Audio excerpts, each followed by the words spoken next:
हाँ भाई, आ जाओ सब लोग वीडियो में।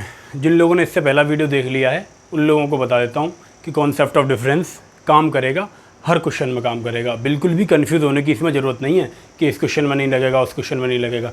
जैसे मैंने पिछली वीडियो डाली है तो आज दिन में मेरे पास कुछ क्वेश्चन आए हैं, क्वेश्चन मैंने बोर्ड पे लिख लिए हैं, बाकी आपकी स्क्रीन पे शो हो जाएंगे, ठीक है। और उनका क्या कहना है भाई, व्हाट्सएप पे मैं फॉरवर्ड कर रहे हैं, कह रहे हैं भैया तुमने ये क्वेश्चन ले लिए 4-5, बस यही सॉल्व हो रहे हैं इस डिफरेंस वाले कॉन्सेप्ट से। तो HCF के सारे क्वेश्चन इससे सॉल्व नहीं हो रहे, तो मैं दिखा देता हूँ करके, है ना। जो तुमने सवाल भेजे हैं उन्हीं को मैं डिफरेंस वाले कॉन्सेप्ट से सॉल्व करके दिखा देता हूँ। बोर्ड पे लिखे हुए हैं क्वेश्चन, इन्हें आप एक बार देखो। जब भी क्वेश्चन आपकी स्क्रीन पे आ रहा है उसे आप पढ़ के देखो, क्या ये HCF के डिफरेंस वाले कॉन्सेप्ट से सॉल्व होगा। तुम्हें देखने में लगेगा कि नहीं होगा सॉल्व, लेकिन उसी क्वेश्चन को देखो मैं कैसे करके दिखाता हूँ तुम्हें। मैं इसका मतलब बता देता हूँ।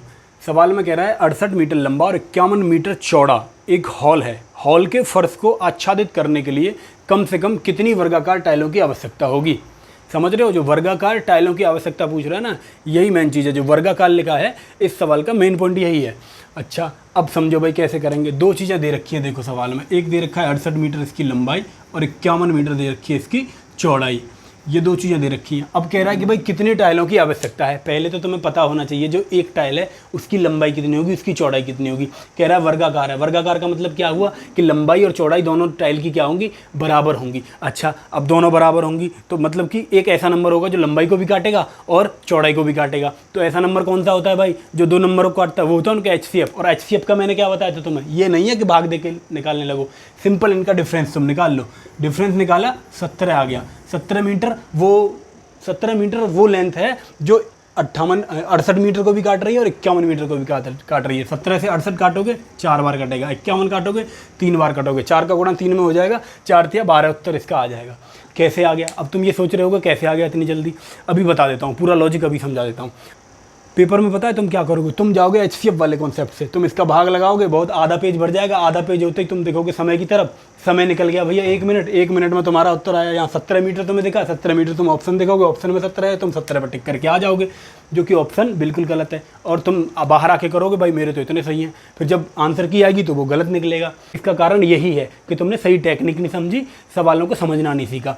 अंकगणित शब्दों का खेल है, आप शब्दों को पकड़ना सीखिए। उसने कहा वर्गाकार टाइलों की आवश्यकता होगी, तो सबसे पहले मैंने वो वर्गाकार जो टाइल है, वर्ग लंबाई चौड़ाई इसकी बराबर है, उसकी मैंने लंबाई चौड़ाई निकाली, यानी लेंथ निकाली। लेंथ क्या होगी, तो लंबाई और चौड़ाई दोनों को जो काटेगी वो वर्गाकार टाइल की लंबाई चौड़ाई होगी। तो जब मैंने इसका डिफरेंस वाले कॉन्सेप्ट से डिफरेंस निकाला, ये HCF निकला। 17 का भाग इसमें जा रहा है, इसमें जा रहा है, तो यही इसका HCF होगा। HCF की प्रॉपर्टी मैंने कल तुम्हें बताई है, ठीक है भाई।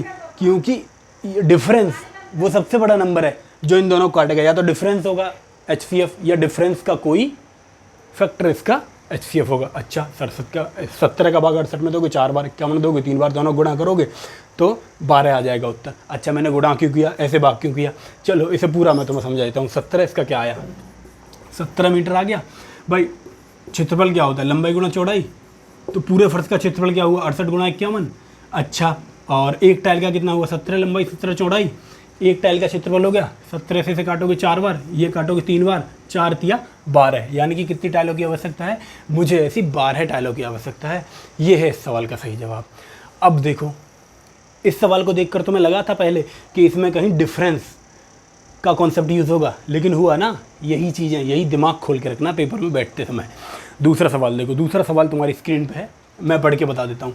अच्छा, इस सवाल को देख के तुम्हें लगेगा ही नहीं कि इसमें कहीं डिफरेंस का कॉन्सेप्ट यूज़ होगा, लेकिन मैं बता रहा हूँ तुम्हें कैसे इस सवाल को सॉल्व करना है बहुत जल्दी से। देखो सवाल में क्या दे रखा है, सवाल कह रहा है, सवाल को पढ़ना है बहुत बहुत अच्छे से। सवाल को जितना गहराई से पढ़ के एक बार में समझ जाओगे उतना आसान तुम्हारे लिए उसे करना हो जाएगा। भाई सवाल क्या है, 3/4, 9/10, 15/16 के व्युत्क्रमों का महत्तम समापवर्त HCF कितना होगा। सबसे पहले तो तुम यही कंफ्यूज हो जाओगे, व्युत्क्रम क्या है। मान लो तुमने इन्हीं का HCF निकाल दिया तो 3 इसका HCF हुआ। भिन्न का लासा या मासा कैसे निकालते हैं, सिंपल है। जब मासा पूछ रहा हो तो ऊपर वाले का मासा, जो चीज़ पूछ रहा है वो ऊपर वाले का और उसका उल्टा नीचे वाले का, यानी मासा इसका निकालेंगे अंश का और लासा आर का निकालेंगे। तुमने व्युत्क्रम शब्द पे अगर ध्यान नहीं दिया पेपर में तो तुम क्या करोगे, इसका मासा निकाल दोगे 3, इसका लासा निकाल दोगे 16, 80, 3/80 पे टिक करके चले आओगे, है ना। बाहर आके कहोगे सबसे भाई मेरा तो सही था, ये मैं लगा के आया हूँ मेरा सही है, और जो 3/15 लगा के आया होगा उसे तुम गलत बता दोगे, जो 2/45 लगा के आया होगा उसे गलत बता दोगे। लेकिन जब आंसर की आएगी तो तुम्हारा गलत होगा, है ना। यही चीज़ें तो तुम्हें सीखनी है। ये देखो वो कह रहा है कि 3/4, 9/10 और 15/16 के व्युत्क्रमों का मासा क्या होगा। तो पहले इनका व्युत्क्रम लो। 3/4 का व्युत्क्रम कुछ नहीं है, व्युत मतलब उल्टा कर दो। 3/4 का 4/3 हुआ, 9/10 का 10/9 हुआ, और 15/16 का 16/15 हुआ। अब देखो, अब तुम्हें कुछ नहीं करना, मासा पूछ रहा है ना, तो ऊपर वाला जो चीज़ पूछ रहा है वो ऊपर वाले का निकालेंगे, इसका मासा अंश का, और उसका उल्टा निकाल देंगे हर का, यानी इसका लासा। अब मासा कैसे निकालोगे, वही डिफरेंस वाले कॉन्सेप्ट से। देखो इसका डिफरेंस कितना है 6, इसका डिफरेंस कितना है 6। अब तुम कहोगे भाई डिफरेंस तो नहीं आया, मैंने क्या कहा था, या तो डिफरेंस या डिफरेंस का कोई फैक्टर। इसका एक फैक्टर 6 का क्या होगा 3, दूसरा होगा 2। 3 का भाग 4, 10, 16 किसी में जाता है, नहीं जाता, तो दूसरा क्या बचा 2 इसका हुआ HCF। 2 का भाग इसमें गया, इसमें गया, इसमें गया, तो अंश कितना आएगा 2। हर में क्या आएगा भाई, हाँ अब तुम्हें पता है कि एलसीएम। अब तुम कहोगे एलसीएम कैसे निकलेगा भाई इतनी आसानी से, क्योंकि एलसीएम भी मैंने तुम्हें पढ़ाया 3 साल पहले, मैंने वीडियो डाली थी एलसीएम की शॉर्ट ट्रिक कैसे देखकर एलसीएम कैसे निकालें, वो भी तुमने नहीं देखी होगी। कोई बात नहीं, मैं फिर से बता देता हूँ। जब भी एलसीएम निकालना हो नंबर का तो सबसे बड़ा नंबर एज इट इज़ उठा लें। 15 मैंने उठा लिया, 15, 9 और 3 का निकालना है ना। 15 मैंने एज इट इज़ उठाया, 15 का मतलब होता है 5 गुणा 3, मतलब कि 1 3 इसमें आ चुका है। 9 का मतलब होता है 3 गुणा 3, तो 1 3 और आना बाकी है 9 से, तो 1 3 ले लिया मैंने। 3 ऑलरेडी 15 में भी है, 3 में भी है, तो 2 गुणा 15, 2/15 गुणा 3 यानी 2/45 इसका क्या होगा, इसके व्युत्क्रमों का मासा होगा। सही आंसर होगा ऑप्शन डी। इतनी सी बात है, इसमें भी तुम घबरा जाते हो।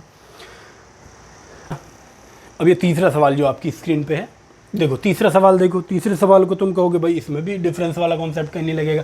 डिफरेंस वाला कॉन्सेप्ट नहीं लगेगा, लेकिन कॉन्सेप्ट लगेगा, टेक्निक लगेगा। 3 संख्याओं को 1:2:3 के अनुपात में है। 3 संख्याएं 1:2:3 के अनुपात में है, उनका HCF 12 है। तीनों संख्याएं बताइए। अब तुम क्या करोगे, संख्या मानने लगोगे, 1x हो गई, दूसरी संख्या 2x हो गई, तीसरी संख्या 3x हो गई, x मान, ये सब नहीं करना। HCF क्या होता है, हाईएस्ट कॉमन फैक्टर, यानी कि वो संख्या जो सब में कॉमन है। और ये अनुपात क्या होता है, अनुपात तो संख्याओं को काटने के बाद बनता है ना, जो हाईएस्ट होता है वो कट जाता है, फिर जो बचता है वो अनुपात होता है।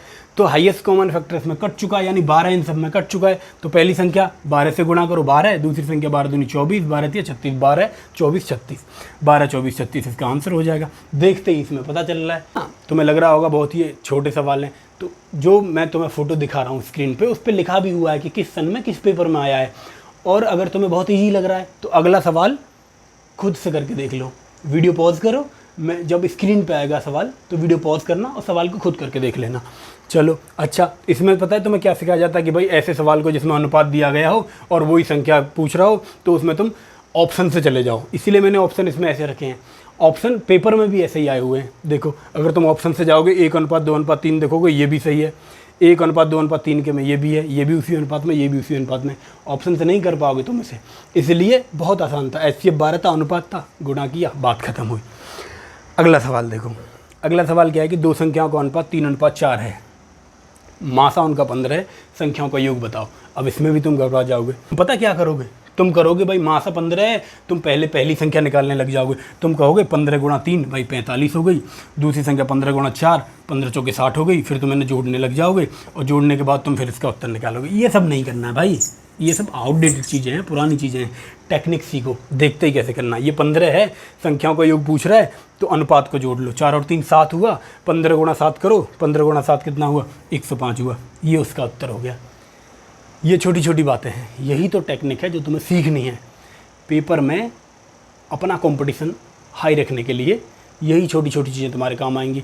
अच्छा, अब एक चीज़ और लिखी हुई है बोर्ड पे, ये 2 नंबर मैंने लिखे हैं, ये क्यों लिखे हैं, इनका क्या लॉजिक है, ये मैं तुम्हें बता देता हूँ। क्योंकि क्या होगा, ये कॉन्सेप्ट ऑफ डिफरेंस जो मैंने तुम्हें बताया, ये जो मैंने टेक्निक बताई तुम्हें छोटी मोटी, जैसे तुम किसी को बताओगे ये वाली टेक्निक तो पता तुमसे क्या कहेगा, भाई ये तो ट्रिक है, ये फर्जी चीज़ें हैं, पेपर में ये काम नहीं आती। पेपर में तो बेसिक मेथड काम आता है भाई, पेपर में बेसिक मेथड ही काम आता है और ट्रिक कुछ नहीं होता। ये सब बेसिक मेथड है, और इस सबके पीछे लॉजिक है, सबके पीछे के लॉजिक बताऊंगा और बड़े आराम से बताऊंगा, सब तुम्हारी समझ में आएगा। तुम भी इसी ट्रिक से, इन्हीं ट्रिक से सवाल सॉल्व करोगे पेपर में। ये नंबर मैंने क्यों लिखा है, इसीलिए लिखा है कि जब तुम किसी को ये कॉन्सेप्ट बताओगे कि गुरुजी ने ये वाला कॉन्सेप्ट बताया था, तो वो कहेगा तुम पागल हो, ऐसे मत पढ़ो, पूरा डिटेल में पढ़ो। ये इसीलिए मैंने लिखे हैं ताकि जो जेन्युइन बच्चा है, जो वास्तव में सीखना चाहता है, टेक्निक सीखना चाहता है, वो भरोसा कर सके किसी और की बातों में आके कि हाँ भाई ये आदमी सही कह रहा है, ये आदमी गलत ही है। इसलिए लिखे हैं मैंने ये नंबर कि हाल ही में हुए यूपी सब इंस्पेक्टर, ये यूपी एसआई का मेरा रोल नंबर है, ये यूपी एएसआई का असिस्टेंट सब इंस्पेक्टर का, ये यूपी सब इंस्पेक्टर का। दोनों पेपर में मैथ में बहुत अच्छा स्कोर किया है मैंने। फर्जी अगर होता तो इतना अच्छा स्कोर नहीं कर पाता। 1 मिनट से पहले हर एक क्वेश्चन मैंने सॉल्व किया है सब इंस्पेक्टर के पेपर का, और 40 में से 40 सब इंस्पेक्टर में। एएसआई में एक आध क्वेश्चन गलत था, वो मेरी खुद की गलतियों की वजह से गलत था, वो सबसे हो जाता है, ह्यूमन नेचर है। तो ये मैं इसलिए बता रहा हूँ, ये मैं किसी घमंड में नहीं बता रहा, किसी प्राउडी फील होकर नहीं बता रहा, मैं बस इसलिए बता रहा हूँ कि जो बच्चा मेरी वीडियो देख रहा है, जो बच्चा भरोसा कर रहा है कि भाई जो चीज़ ये इस आदमी ने जो बोर्ड पे लिखी है वो भरोसा करने लायक है कि नहीं, भाई भरोसा करने लायक है, क्योंकि हम खुद इन्हीं टेक्निक का यूज़ करके हमने पेपर निकाला है। तो इन्हीं टेक्निक पे तुम्हें रहना है, तुम्हें बहुत डिटेल मेथड पे नहीं जाना, तुम्हें कोशिश करनी है कि कम से कम लिखना पड़े, तुम्हें कोशिश करनी है कि किसी चैप्टर के 50% क्वेश्चन तो तुम बिना पेन उठाए सॉल्व कर दो। अब तुम इन्हीं क्वेश्चन को देखो, वीडियो के पहले जब तुमने ये क्वेश्चन देखे थे तो कुछ तुम्हें टफ भी लगा होगा, अब इन्हीं क्वेश्चन को देखो और जो मैंने टेक्निक बताई है वो टेक्निक को देखो। पहला सवाल देखो, दूसरा, तीसरा, चौथा, चारों सवाल देखो दोबारा, और तुम बिना पेन के करने की कोशिश करो समझ के, तो तुम आसानी से देख पाओगे। पहला सवाल देखोगे 68 51, डिफरेंस लिया 70 है, भाई 17 चौके 68, 17 ते 51, 4 तिया 12 है, उत्तर टिक कर दोगे। ऐसे ही 3 9 15 व्युत्क्रमों का मासा पूछ रहा है, तुम मन में इनका व्युत्क्रम कर लोगे, तुम्हें पता है उल्टा होने पे ये हर बन जाएगा और ये अंश बन जाएगा, ठीक है। अंश का तुम मासा निकालोगे, 4 10 16 का मासा क्या होगा भाई, डिफरेंस लोगे 4 आ गया, डिफरेंस यहाँ सॉरी डिफरेंस 6 6 आ गया, 6 मासा नहीं है, नहीं 3 या 2 में से कोई होगा तो 2 इसका मासा हुआ। इसका लासा निकालोगे 15 3 45, 9 पंजे 45, 3 तो तुम सीधा तुम्हें पता चल जाएगा देखते ही कि भाई मासा 2 आया, लासा 45 है, 2/45 इसका उत्तर हुआ। पेन उठाने की जरूरत ही नहीं है भाई पेपर में। तीसरा क्वेश्चन देखो, तीसरे क्वेश्चन में क्या 3 संख्याएं 1 2 3 के अनुपात में है, उनका HCF 12 है। HCF को अगर तुम समझ रहे हो, तुम्हें कॉन्सेप्ट पता है, बेसिक चीज़ें पता है, लॉजिक पता है, तो तुम समझ जाओगे भाई हाईएस्ट कॉमन फैक्टर तो 12 था, जब इनका अनुपात निकाला होगा तो 12 ही तो कटा होगा सब में से, तो 12 को जब 12 का भाग दिया गया है, 12 काटा गया तो 12 गुणा कर देता हूँ, 12 लेकिन 12 12 दूनी 24, 12 3 36, 12 24 36 आंसर। पेन की जरूरत ही नहीं पड़ रही। चौथा सवाल देखो, 2 संख्याओं का अनुपात दे रखा है 3:4, मासा दे रखा है 15, संख्याओं का योग पूछ रहा है। भाई संख्याओं का योग पूछ रहा है तो तुम क्या करते हो, 3x मान लिया, 4x मान लिया, फिर उसका मासा पता नहीं क्या क्या गुणा भाग करके आधा पेज भर दो, कुछ नहीं करना। मासा 15 है, हाईएस्ट कॉमन फैक्टर है, दोनों में से कॉमन लिया गया होगा, यानी दोनों संख्याओं का योग पूछ रहा है तो अनुपात को जोड़ लिया, 3 और 4 7 और 15 7 105 इसका उत्तर हुआ। कहीं भी ज़रूरत पड़ ही नहीं रही पेन उठाने की। यही तो चीज़ें हैं, यही चीज़ें अगर सीख जाओगे तो एग्ज़ाम में कैसे 100% स्कोर करना है ये तुम सीख जाओगे। और वीडियो लेके आऊँगा आगे, लेकिन ये सब ना कमेंटबाजी, व्हाट्सएप पे सवाल भेजना कि तुमने जो कॉन्सेप्ट बताया ये लागू नहीं हो रहा, भाई भरोसा करो। पहली बात, इतने सारे पेपर, 3 साल से नौकरी कर रहे हैं हम, इतने पेपर निकाल चुके हैं, इसके अलावा भी 2-4 पेपर निकाल चुके हैं, तो फर्जी नहीं बातें करते हम, कंसेप्ट पे बात करते हैं। जिस कंसेप्ट से पेपर में फ़ायदा मिलेगा स्टूडेंट को, उस कंसेप्ट की बात करते हैं। और देख लेना, जो एक एक कंसेप्ट बताऊंगा, एक एक कंसेप्ट तुम्हारे पेपर में 1-1 मिनट बचाएगा। और 50 क्वेश्चन में अगर हर एक क्वेश्चन पे तुमने 1 मिनट बचा लिया तो तुमने 50 मिनट बचा लिए, समझे। चलिए वीडियो को यहीं ख़त्म करता हूँ। और ख़त्म करने से पहले एक चीज़ बता दूँ भाई, देखो जो वीडियो में बना रहा हूँ ना, ये किसी पैसे के लिए नहीं बना रहा, पैसे के लिए मेरी नौकरी काफ़ी है, ठीक है।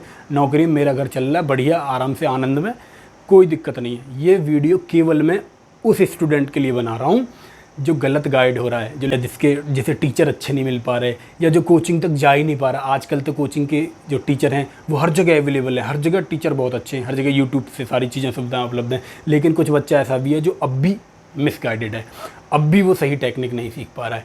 उनके लिए ये वीडियो है, पैसे के लिए नहीं है। इसलिए ध्यान रखें, पहले तो इस वीडियो को पहुँचाएँ उस बच्चे तक, शेयर करें, उस बच्चे को जिसे ज़रूरत है, जो तैयारी में है, जो कंपटीशन की तैयारी कर रहा है, जो गणित में कमज़ोर है या गणित में जो स्पीड नहीं ला पा रहा, उस बच्चे तक इसे पहुंचा के आप अपनी जिम्मेदारी पूरी करें। उस बच्चे तक पहुंचाएं, उसे बताएं कि देख भाई ये वाली टेक्निक बताई जा रही है, अगर तुझे सही लग रही है तो सब्सक्राइब कर ले, आगे की वीडियो देख ले। और भरोसा नहीं है, मान लो नए बच्चे, नए जो स्टूडेंट हैं उन्हें भरोसा नहीं होता, कह रहे हैं यार ये तो ट्रिक है।